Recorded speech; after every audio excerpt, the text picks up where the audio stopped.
Welcome to The Leaders Who Care, a podcast powered by Dynamis Group.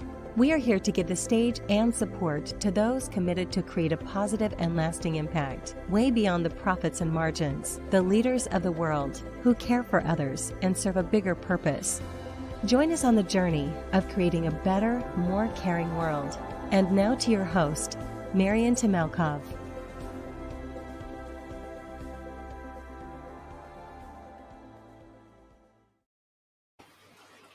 Hello, everyone. I'm excited to welcome a great leader and a guest today from the Nordic nations. Ilma, welcome. Thank you for joining us. Thank you for inviting me. It's a pleasure. I'm so excited that you're able to make it. And where are you today? Since you are working for the remote company, you can be anywhere. I can, but today I'm in Vilnius, in Lithuania, in the lockdown. Oh, amazing. Well, amazing, not in the lockdown, but I always wanted to visit the Vilnius and really that part of the world. Yeah, it's a good place to be. Excellent. I hear so many great things about Lithuania, but not only, Litva, also Estonia. Seems like you guys are forming up like a mini Silicon Valley over there. There's a lot of startups going on, and I'm really glad to hear that you guys can do what you do and be based anywhere. But we are very excited to hear about a remote company, and why don't you tell us a little bit about your story? So the remote company is a company that unites more than 100 people that are based in more than 30 countries. Wow. And we're working with different products like MailerLite, MailerCheck, MailerSend. Soon we're going to launch a new product called Ycode. So we, first and foremost, we are a remote company. And when we started hiring remotely, it was actually, I think, a breakthrough moment for us as a business, and it had a huge impact on our success. Amazing. And Ilma, how long have you, well, tell us about you. How did you came to the remote company and establish it? Just a few words about your journey. Well, my journey, it was, I don't know, some people might call it bumpy, but for me it was super logical. So yeah. I studied economics. While studying, I was working in the banking, and I spent there, I think, 5 or 6 years. When I got bored, I just went traveling in India. Wow. And then I noticed what I'm doing when I don't have a plan. And what I've noticed is that quite often I end up being in an art gallery or in a museum. So this is how I moved to art business. And for several years, I had a company called Art Club, where I would invite international guests to talk about international contemporary art and collecting it. And then we would go to different places around the world to, I don't know, meet interesting people as well. Then from there, I started working with French collectors, a family that are collecting Chinese contemporary art, and I was doing digital marketing for them. And at a certain point, my life partner, Ignas, said, why not do marketing for our companies instead of for someone else? So this is how I joined IT. And I'm here for, I think, 8 years, maybe 9. Amazing! Wow, what a great kind of story, and bringing your passion, bringing art into really, and it seems like that's an area of yours. How do you continue to follow this passion? Since you joined the remote company.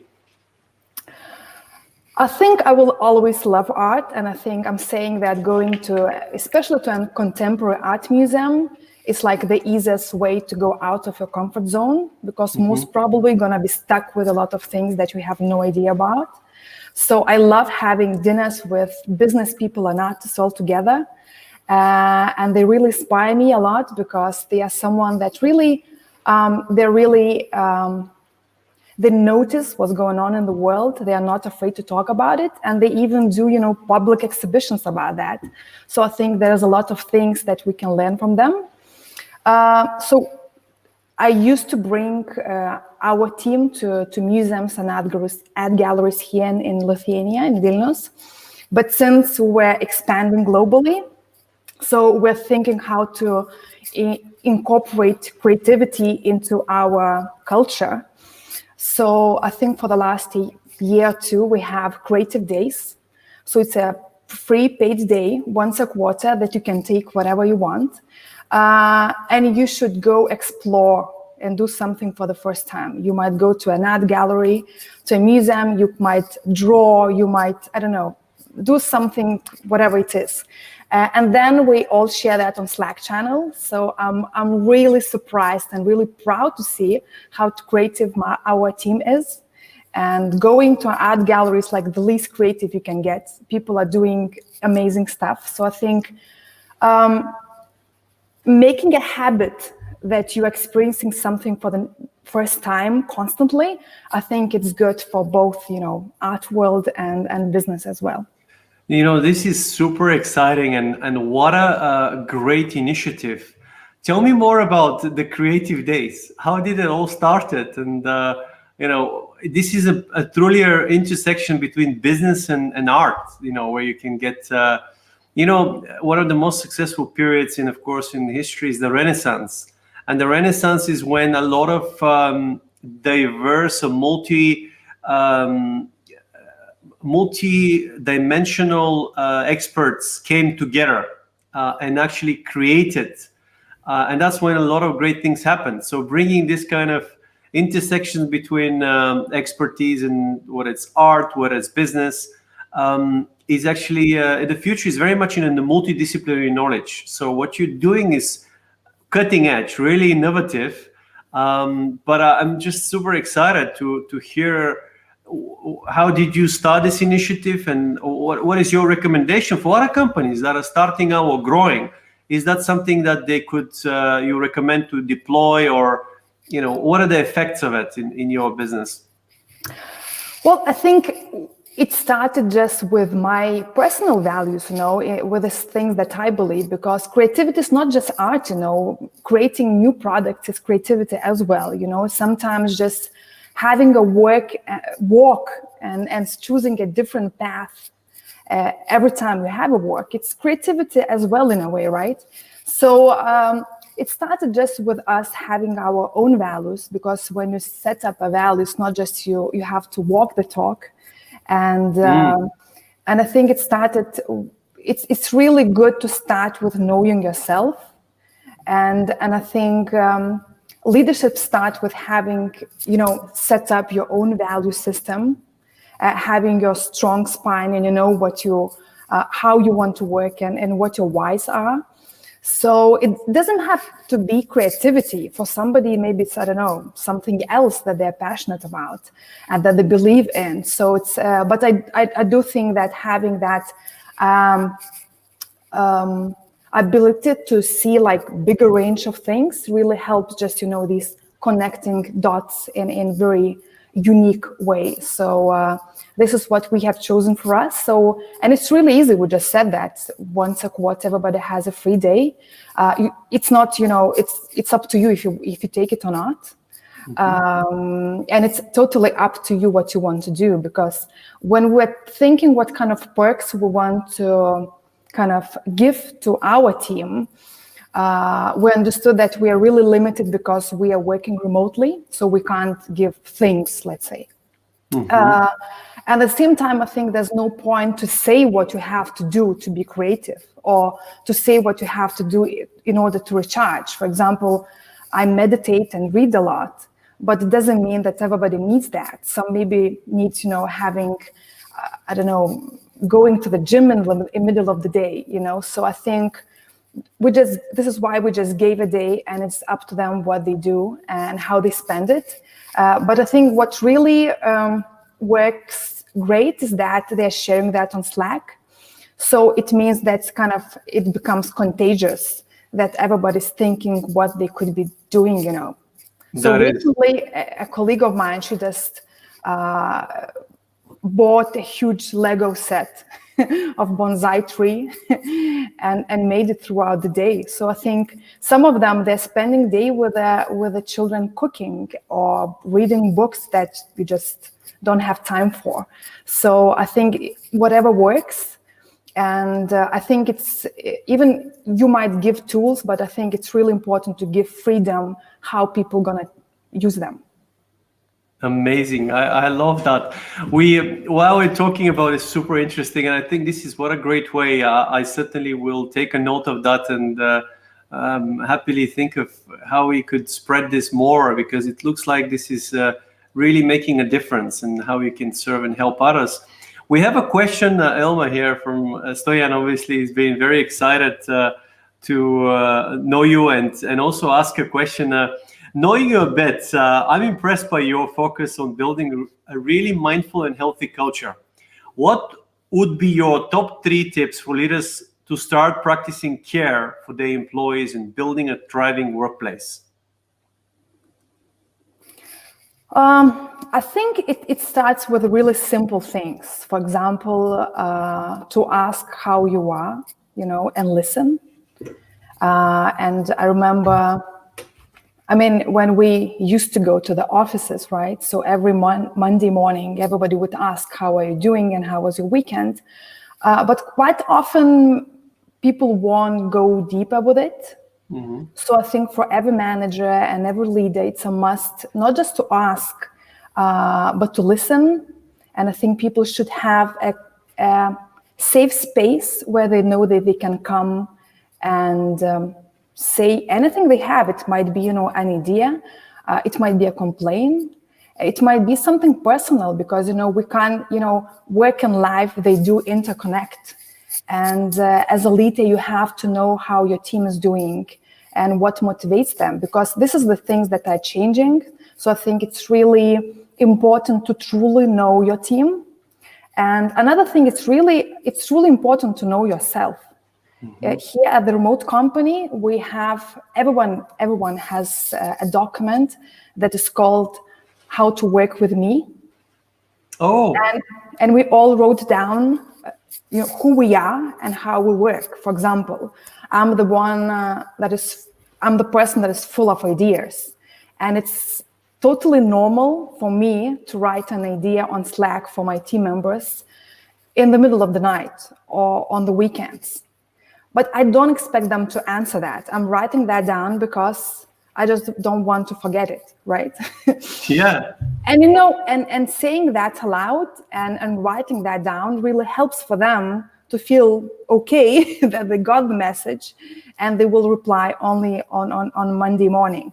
So I think it's really good for you, even personal, to understand how you work and how you are the most productive. For example, we always ask people to have throughout the day to have at least several hours when they're doing deep work, when they are in the flow.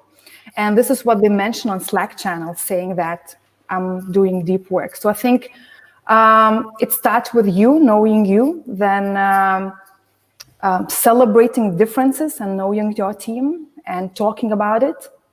And then just, trusting and respecting people and their time. Amazing. Wow. I've basically summarized a few great ideas that you have shared with us. And I haven't heard this before, but I love the document, How to Work With Me. I think it's going to make us so much kind of goodness, because you're right, especially, that will also help you discover even how you like to work. What is the best way to work with you? Even will help you further develop. I love the creativity days, and I love obviously what you just said. Actually listen and go when you ask how are you. Don't just say it for the kind of as a politeness, but actually really listen and mean it. So one more thing about that, how are you, is that we are doing that in written communication. We don't ask, we write. And we are using 15.5 app for that. So every single month, people would answer how they're doing, if they are proud of something, if they're struggling with something, if they need any help. And I was really surprised to see that the written format is working really well, because people know that they're going to do that every single month, so they can, think about it in advance. And when we are not just talking, but writing that down, it's really different because we have a bit less emotions. Mm-hmm. We can delete things. We can think what words we want to use. So I think written communication is something that is, it's really important for us because we are the remote company. We're working in 14 different time zones. So we are obviously working asynchronously. But written communication is something that really works with most of the people in general, because it doesn't matter if you're extroverted or introverted. You can write things down, and it's up to you how much time you're going to take with it. So I think that may be just another advice. Just try out written communication and see how it goes, because it's kind of, it's almost like a diary. Usually we write diaries, we don't talk diaries. And do you say you use specific app for this, or is there any tool that you use internally? We are using 15.5. But I think anything could help, I think any kind of space where people know that they can come and say, and I think it's really important not just to write things down, but to know that your leader will react to that and they're gonna give feedback for you. So we ask everyone to give feedback that is bigger than just, you did a great job. Amazing. I love that. What a great idea. This is truly an initiatives that you guys do. I think you're right. The world is moving so fast. And I think what I notice and what a lot of leaders may not realize, that in the next, the world will change profoundly. It's changing as we speak in the next 2 to 3 years, not even in the next 10 to 15. We're moving at a very fast speed. Probably very few companies outside Silicon Valley will comprehend that, how fast we're moving and changing. And these kind of initiatives, just sharing these kind of tips is a form of care as well. And look at, I'm really pleased to hear that you've deployed and this is working well for the remote company, Ilma. I mean, what about you? How do you take care of yourself? Tell me about, obviously, your personal care. I have a list of 10 things that make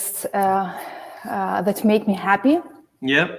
So throughout the day, if I feel, I don't know, that I have less energy or something, I just do one of these things. So I think that one of the things that I do mostly is just go for a walk. For me, somehow it's just, this is how I think. This is how I came up with ideas. So I walk at least an hour a day. If I don't have time to walk, I meditate, I think it's really, really important to take care of yourself as well, and especially to know what works for you, because it's different. I'm not, let's say, the fan of sports. I prefer, to dance, but it's just, if we know ourselves, I think it's much more easier to work with, any adults that are really kind of consciously know how they can recharge. So no, I love it. It's just, you're right. It's so different. What else do you do? I'm very curious about your 10 things. If you can share some more of it, it's going to help a lot. You know what? Just to comment on the walk first.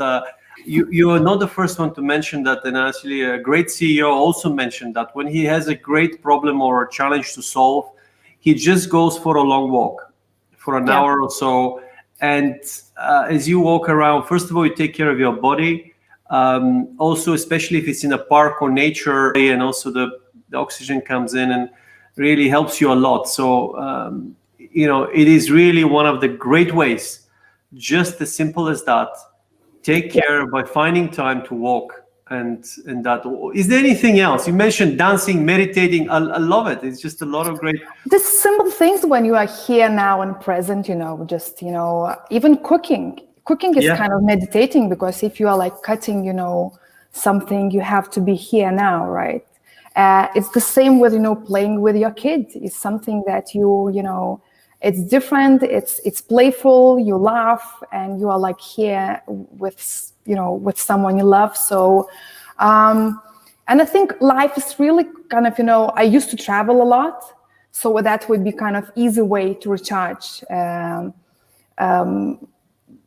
But right now I'm discovering more and more, like, things that are like inside me, happiness is like, it's actually, it's up to me how I feel, Yeah, absolutely. So I just have to be like really conscious to notice when I'm getting tired, when I'm not, not having energy enough, just to notice these tiny things and not wait until, like, I'm exhausted. Yeah. Amazing. And even with a walk, like, I never walk the same route. Every time I'm walking the different route.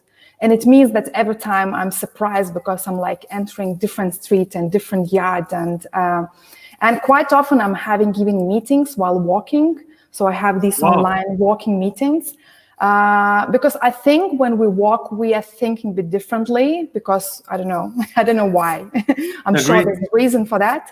So, so especially if it's like a hard talk, I prefer to have that walking. Amazing. We have one more question from Stjorn here about the work-life balance. And you say, what are your thoughts on the work-life balance? How do you personally manage to unplug and separate your professional duties from personal life and hobbies, especially when you have your life partner as well as business partner, and especially in times of global pandemic? I don't think we separate. I think we are living and breathing our business every single day, but it's something that we are super passionate about, and I don't mind talking about new products and new ideas and more creative ways to grow our company during the dinner. So I'm totally fine with it. But at the same time, as I said, we are really consciously noticing how we are feeling. And it might be even, connected with some, inner limitation or fears or stories that we tell ourselves. So, but we don't do anything, special. We don't have that rule that after 6, you don't open your laptop. Especially right now, I think in the lockdown, having a job that you love really helps. Amazing. Great. Well, you're right. It's about being passionate about the things that are important to you and find what they are. And it's about life balance, not so much about work-life balance. And you're right. It's up to you to know when you are not feeling well, and to know, like, you have a list of things that recharges you, to know how to recharge yourself, to do it so you can give back more to your family, to your business, to everything you do. And you're right. People can help you and stimulate you from the outside, but it cannot be replaced by the deeper feeling of content and happiness. So thank you for sharing that. We have another question here, and this is to do with what would be your advice from here, Maria? Thank you for this question. What would be your advice on how to build self-confidence as a female leader? I wonder if there's any difference between female leader or male leader. We're all different personalities, and I think it's good to know yourself, And I think the leaders, they are different, and you have to accept that. I think there's no point to follow somebody and be like somebody. Yeah. It's much more important to look at the mirror and to be really, like, to understand who you are, what kind of, traits makes you a leader, what kind of leader you are. And, even with our company, we are doing personality tests so that people could have vocabulary to use to understand who they are and how they communicate. So recently we did a DISC test.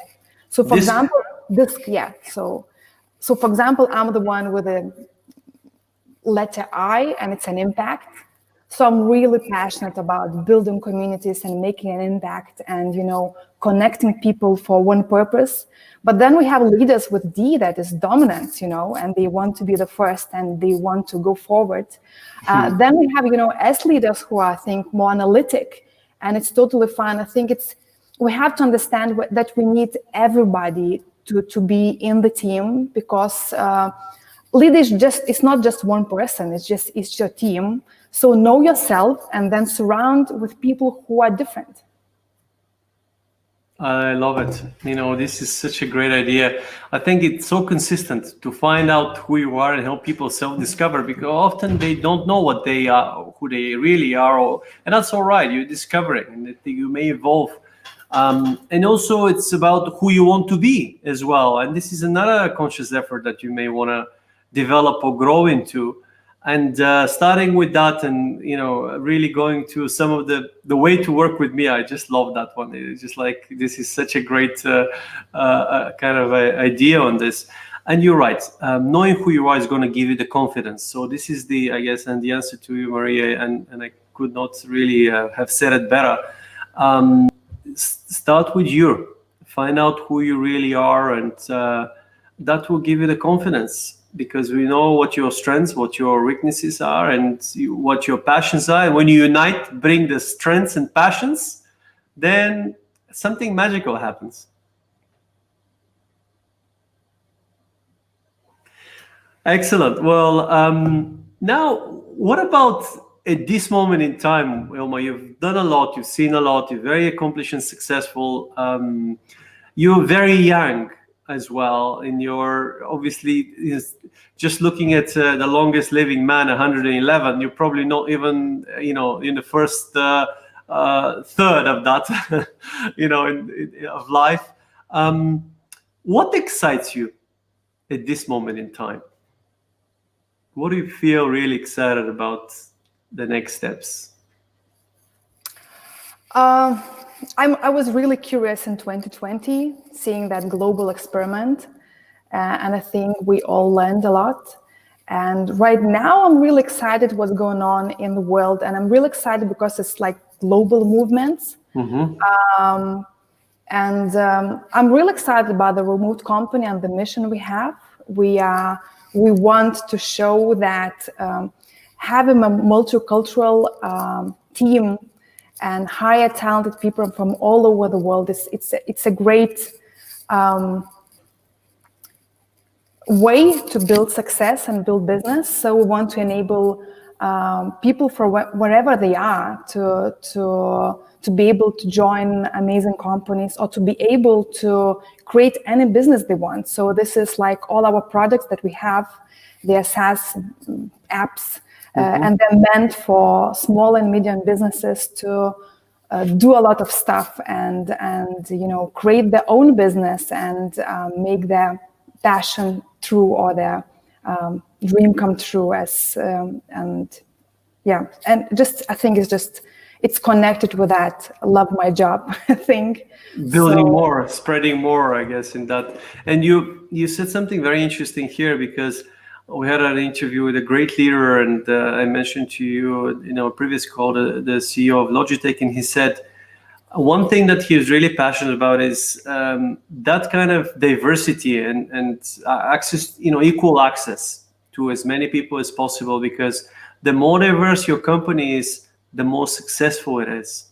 That's a correlation of what he shared, and you're also a living example of that, of this success. So maybe it's a good idea to encourage more companies to take that next step and bold move and diversify their companies with talent from all over the world.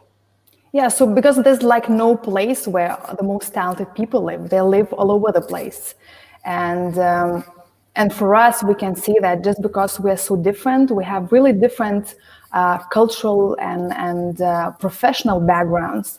It means that we are much more open-minded and we express ourselves more versus we would be, just Lithuanians in one company that's supposed to have similar opinions. So I think and it really helps to have less blind spots and build business globally. How do you guys, it's another question, Stone is getting very passionate here. How do you guys hire and to ensure there is the right cultural fit? We are really straightforward, and we really communicate a lot what kind of culture we have. So on our website, you might find our values. You would find a lot of blog posts, how we live and how we work and what we believe in. And then we are really eager to hire people that are motivated already, because I think motivation is something that you just can't put inside the person. So for the last 5 years, I think, we are asking people to create a newsletter using MailerLite about themselves. So this is how we see if they're motivated enough to go that extra step to apply. This is how we see if they are like able to express themselves in writing. And just because it's an extra effort, it means people usually, they do read a lot before they decide to create a newsletter. And even though it's like a strange concept and strange hiring process, I'm happy to say that our acceptance rate is 1.5%. And it's a proof that talented people, they love challenges, and people, and the world is full of motivated people who wants to join remote companies. When you say 1.5%, what do you mean? Is it the kind of selection is 1.5%, or? This is how many people we select from the whole bunch of applications from the newsletters. Wow. So basically on every 100, you get 1.5. Yes. Okay. So the half one, we can go with the next one. We can make on a whole. Impressive. And you said to create a newsletter for themselves. What do you mean by this? You ask them to see how they see themselves in the next 5 years, or what exactly is the newsletter about? So we are asking why they want to join our team. I mean, it depends on the role a bit, we are asking how they imagine themselves and how they can help our team to grow or our company to grow. So it depends sometimes, but why is like the main question. We always ask that because I think it's important to get people who knows why they want to join us instead of just getting people who are just looking for any kind of job. Amazing. Well, another great advice here. You've seen a lot, and you've been a lot, and probably also had a number of challenging situations too, Ilma. You mentioned a bumpy ride in the beginning. Was there a situation when your care was put to the test? Was there a situation where you were in a difficult moment where you had to choose? So maybe I think saying goodbyes is a difficult moment for sure, right? Mm-hmm. And we are the remote company, so it means we work from home or from wherever it is. But then before 2020, we used to have meetings. So twice a year we would meet somewhere around the world. In the summertime we would meet here in Lithuania. Mm-hmm. In the wintertime we would go to Azores, Miami, Panama, whatever. So when we did the vacation, as we call it, for the first time, we decided to bring the whole team to Bali. So we rented a huge house, and at the time it was like 20 of us. And we moved with our family and with our kid there as well. It was a fun experience, but before that, it was the first time when I realized that probably we were not hiring people who were like really cultural fit for us. Mm-hmm. Because some of the people, when I ask myself a question, do I want to live with these people? And do I want my kid to live with them and to see their behavior or their language or whatever it is? In some of the cases, it was no. So I still have that question every time we're hiring somebody. do you want to live with that person or do you want to travel with that person? Because it really shows the cultural fit. And it's better to ask that question before hiring instead of hiring the most talented person that is not cultural fit in your team. Another obstacle was that for several years, I didn't notice that I had inner limitations and inner fears in my head that reflected on the business, because I'm really good at collecting arguments for anything. So, but it took me some years to understand that some of the things that we are saying aloud were really connected with some limitations. And it was really connected why we didn't want to grow as a company. So for 5 years, maybe we were a company of 20 people, and I would have a lot of arguments why. But the truth was that I was just too afraid to become big, or I had a lot of stereotypes what corporation is and how bad it is to become corporation. So I think we all have these inner stories, and it's really good to it's good to dig them down because it's going to be a reflection on your business and on your team as well. No, this is really helpful. And how did you overcome them? Because you're clearly 5 times bigger. and another question I have, some people will say, do you really have to ask this question? Do I want to live with these people or travel with these people? Because I know it's so dear to you. It's like a family in a way. And I know exactly what you mean. Or, do I want to hire someone who's very talented who can do the job, but I don't have to live with this person in that sense? So some people may have a very strong opinion that you don't live with people who you work with in that sense. So what are your thoughts on this?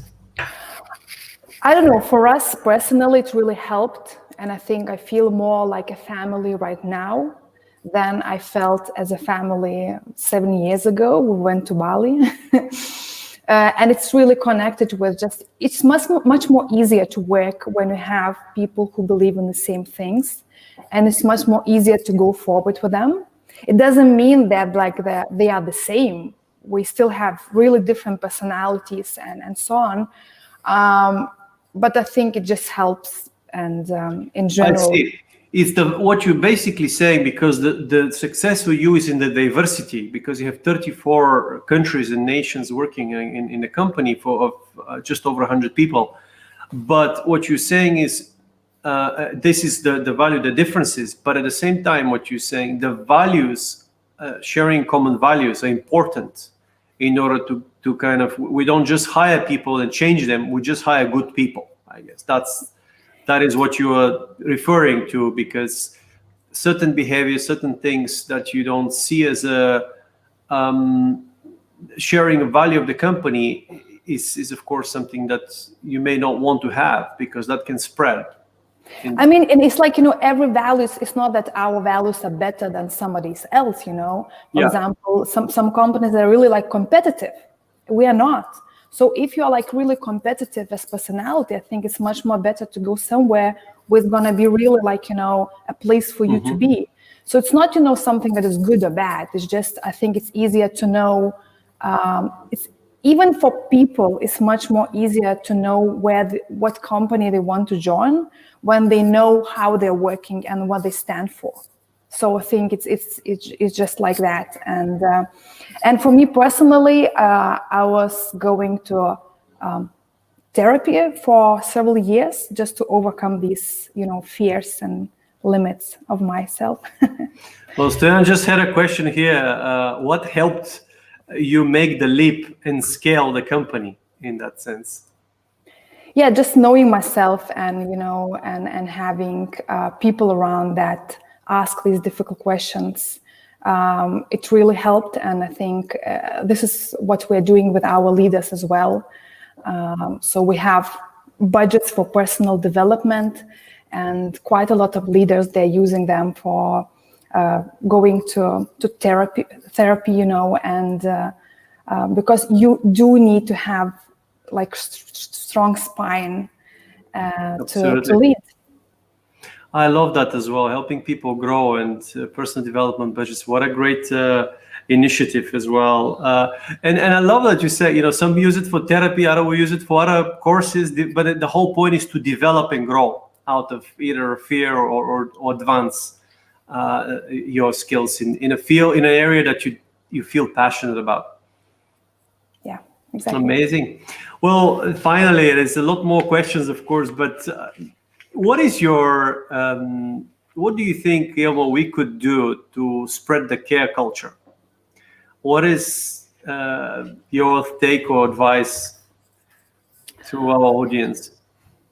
I think it's totally fine to be selfish, and to understand that first, if you're building business, you won't be able to do that on your own. Most probably you're gonna need a team of people. And it really pays off in long term to take care of your team, because they are your, marketing. They are the ones who are gonna be helping you building products, projects, whatever it is. They are the ones who are gonna help you hire more talented people. So you can just look at it from selfish point of view. Take care of your team so that they could take care of your customers. And this is how you're gonna be. That's so controversial. It's totally fine to be selfish on the leaders who care. It's like, it's very interesting. You're sparking a discussion. So I'm sure you made it from that perspective. By taking care of yourself and your team, you can do more good. I'm sure you mean it in that way. Tell me, how did it work for you? Because it's an interesting observation. It is, in a way that, for example, I'm really happy when I see how creative and how independent our team is and how many things they are gonna come up with instead of spending my time micromanaging. So it is, you can say it's a bit selfish in a way that you trust people, you hire the most talented people, and sometimes you can just watch the result and you don't even have to, do much about it if you set up the whole culture and the whole business around that. So I think it always pays off to take care of your team and of your people. And as I mentioned, there are really small things, just, know yourself, know your team, ask how are you, build trust and respect them. But that's not selfish. I don't understand what you mean. Totally fine. It's selfish in a way that, that I'm not on my own and I can sleep soundly. I don't have an issue that, people are leaving our team. It's I'm saying, if somebody is not doing that, this is how I want to invite them to think, because this is something that is really connected with long-term value.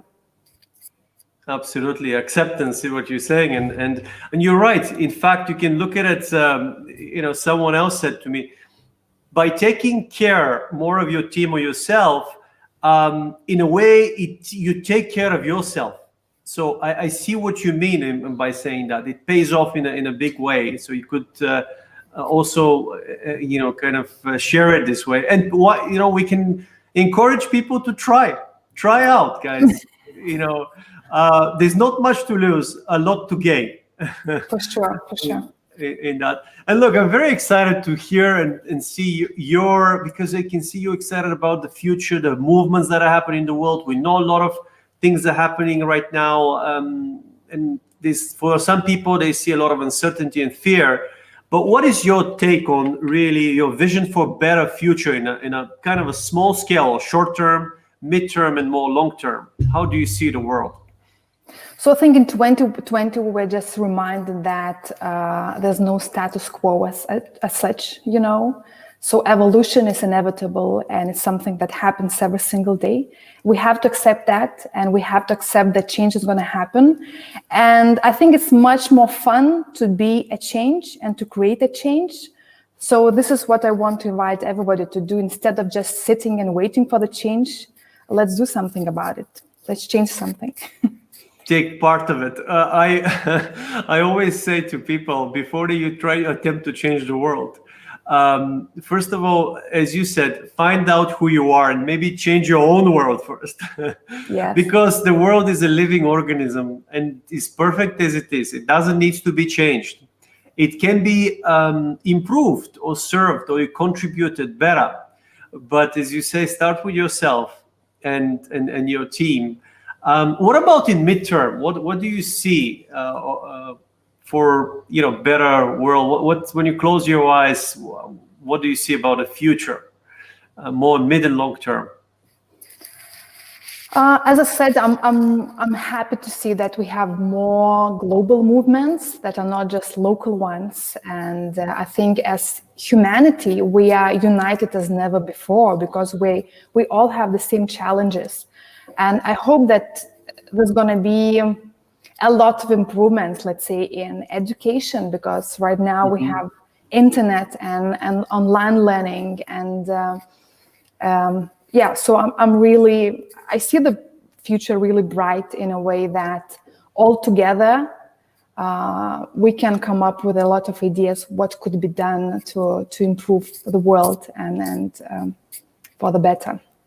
Well, you shared some already, and this is a great way of caring, giving back, to share what you guys do and what served you, and you are I'm grateful and thankful for sharing your story and being really in a way vulnerable and sharing what you'd had to do and overcome your own fears to be able to help and scale the business. Since you mentioned to me, and I know that you have your life partner and a business partner and a family partner, it's a lot of people and maybe in this situation, maybe not, but they have certain beliefs. How does it work for you guys, in your relationship, and how many years have you been together? And is that affecting you in any way, business and personal life? I mean, for us, I'm not sure if it was intentionally, it just happened, and that we are working right now together. But at the same time, we are taking care of really different, different fields. I'm more like people person, and Ilmas is taking care of all the products that we're developing. So it's like it's all connected, and it's just our lives. And we know each other for, I don't know, almost 20 years. So it really helps, because we know each other, but at the same time, I think we both have growth mindset. Yeah. So it's a journey. It's like a lot of experiences, and it's almost like traveling together. You experience so much more new stuff together, and it really helps us connect as a couple. Well, any advice for families or businesses, that are in the same position, that share business and family? I think it's really important to talk and to listen and to understand. So just simple things, they work. Talk, listen, understand, and have a vision together, as you said, share that vision and travel as much as possible. Yeah, and dream together, just dream together. I love it. Travel, dream, listen, talk to each other, respect each other, and amazing. Well, what can I say?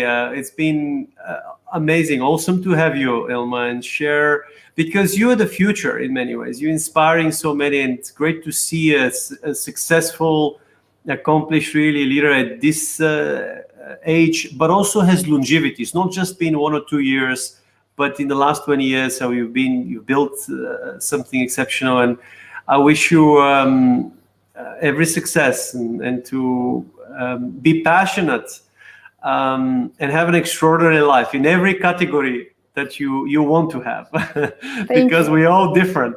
And once again, any final words for our listeners? It's been really a great kind of a lot of insights you've shared, a great podcast. Anything else that you wanted to share and say to our audience? Yeah, just continue dreaming and don't forget to be in the present.